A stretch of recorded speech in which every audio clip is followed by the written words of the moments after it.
So the question is, are we hardwired to believe in crisis? Well, I believe that wherever you have regularity in populations, so if you have a population that's prone to cycling, so in other words, you have boom and bust. Boom and bust. What you have there is what evolutionary psychologists would refer to as a recurrent feature of the environment. And when you have a recurrent feature of the environment, you have the potential for adaptive evolution to take place. In other words, an adaptation can arise to allow a population or imbue a population with the ability to anticipate that recurrent feature of their environment in some domain-specific way. And there's an interesting person, Peter Turchin, who's not an evolutionist. Well, he might be an evolutionist, but he doesn't apply evolutionary thinking to human populations. He does apply ecological thinking, however. He's someone who's trying very hard at the moment, bless him, to come up with a kind of biohistory-free way of predicting history, which he calls cliodynamics. I like him as well. I wish he'd be a little bit more like Gregory Clark and actually start applying evolutionary thinking to cliodynamics. But he is making a brave stand, essentially. He published a paper a little while ago which showed that historically, when populations start to worry, when you get large-scale concern within a population for the future of the population, when people start getting worried about the future, often this concern precedes periods of civilization declension or decline. So what he argues is that there's a kind of wisdom of the crowds, and that when a pessimistic mood grips a population, that this is often not without reason. It doesn't exist in a vacuum. It exists because people are very good at sensing things which are going wrong in their populations, and the mood adjusts to reflect this. Now, this should be taken a step further to argue that actually people have domain-specific adaptations, which make them very sensitive to certain cues of civilization or declension, such as degraded social epistasis.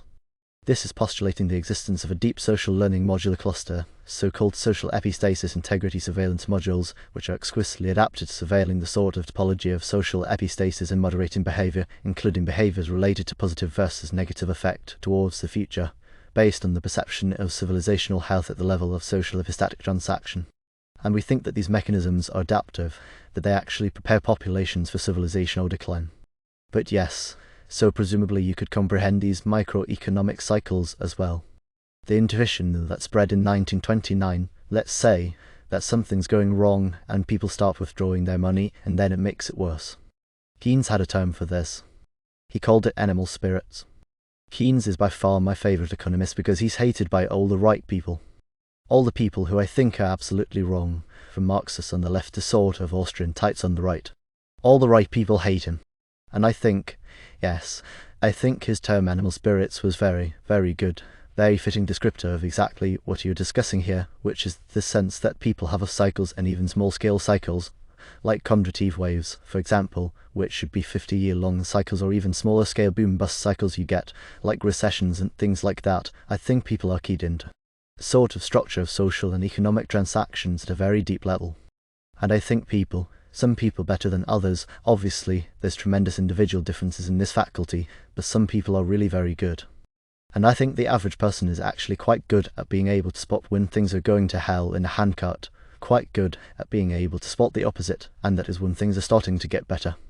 And this is why I return to the issue of whether we really need to be pessimistic, at least in the short term, for the vitality of Western civilization. One of the best indicators that you can possibly have of people becoming more confident about future trends, like a potential boom or silver age, is fertility. And this is something that's gone virtually uncommented upon.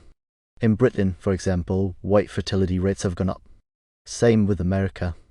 Since Trump took office, there has been a baby boom that's gone virtually uncommented on by the great and the good. There has actually been a small baby boom. You're seeing this in Italy and Hungary as well. There is a baby boom in these countries. This is a healthy response to things getting a little bit better. People tend to invest in fertility when they think there's a future to invest in. And the fact more people are doing this is, in my opinion, to be taken as a good indicator. One of the ways in which groups tend to deal with social defeat is you get fertility collapse.